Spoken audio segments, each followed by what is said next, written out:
അമേരിക്കയിലേക്ക് ഏറ്റവും അധികം സ്മാർട്ട് ഫോണുകൾ കയറ്റുമതി ചെയ്യുന്ന രാജ്യമെന്ന നേട്ടം ഇനി ഭാരതത്തിന് സ്വന്തം. ചൈനയുടെ കുത്തക തകർത്താണ് ഭാരതത്തിന്റെ മുന്നേറ്റം.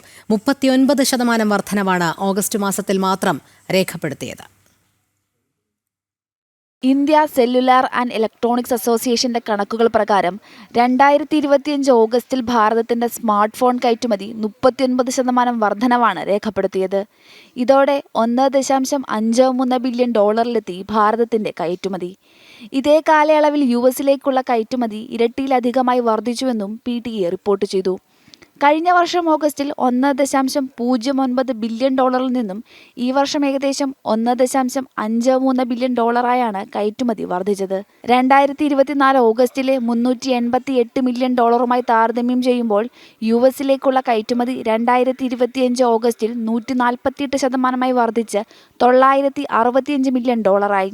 കഴിഞ്ഞ 5 വർഷത്തിനിടെ ഇന്ത്യയുടെ ഏറ്റവും മികച്ച പ്രകടനം കാഴ്ചവെച്ച കയറ്റുമതി മേഖലയാണ് സ്മാർട്ട് ഫോണുകൾ.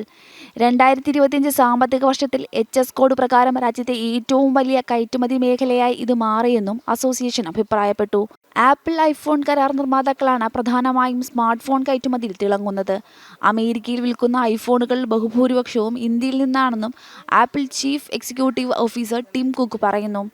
മെയ്ക്ക് ഇൻ ഇന്ത്യ PLI പോലുള്ള പദ്ധതിയുടെ ഫലമായി മുമ്പ് പ്രധാന നിർമ്മാതാവായി പോലും കണക്കാക്കപ്പെടാത്ത വ്യാവസായിക മേഖലകളിൽ ഇന്ത്യ ഇപ്പോൾ പുതിയ വേഗത്തിൽ മുന്നേറുകയാണ്. ബിസിനസ് ഡെസ്ക്, ജനം.